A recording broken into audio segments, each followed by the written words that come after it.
আমি আজকে যে ঝাল ভাতটা রান্না করেছি, এই ভাতটা সবাই মিলে হইচই করে দল বেঁধে না খেলে ভালো লাগে না।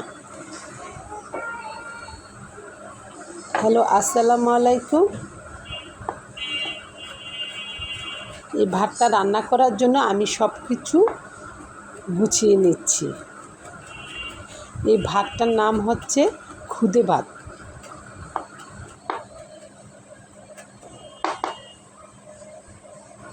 এই ভাত কোন জায়গায় কিভাবে রান্না করে আমি জানি না।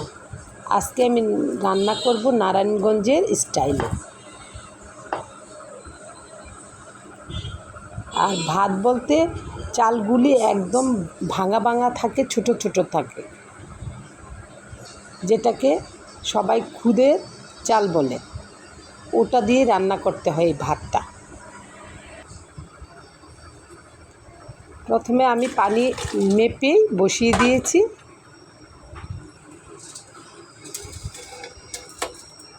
কিছুটা পোলাওর স্টাইলে রান্না করা হয় এই ভাতটা, কিন্তু এটার মধ্যে আমি তেল ছাড়াই রান্না করে নিই।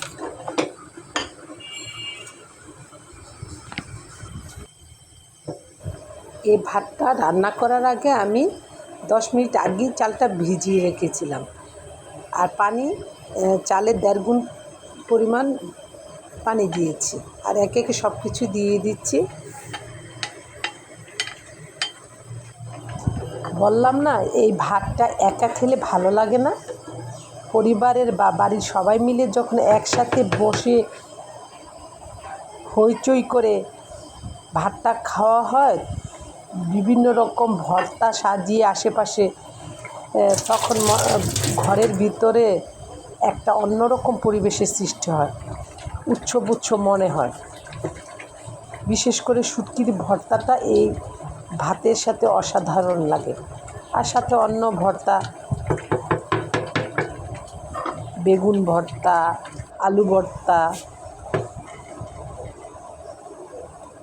বিভিন্ন রকমের ভর্তা দিয়ে যখন ভাতটা খাই, মনে হয় আর কিছুই লাগে না। অনেকে অবশ্যই এই ভাতটা গরুর মাংস ভুনা দিয়েও খেয়ে থাকেন।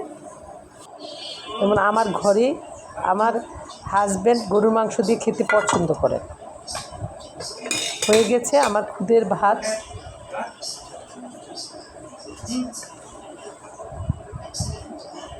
এই ভাতটা ঝরঝরা খেতে হয়।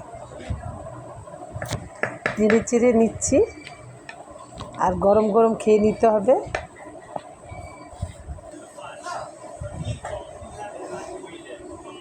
ভালো থাকবেন সবাই।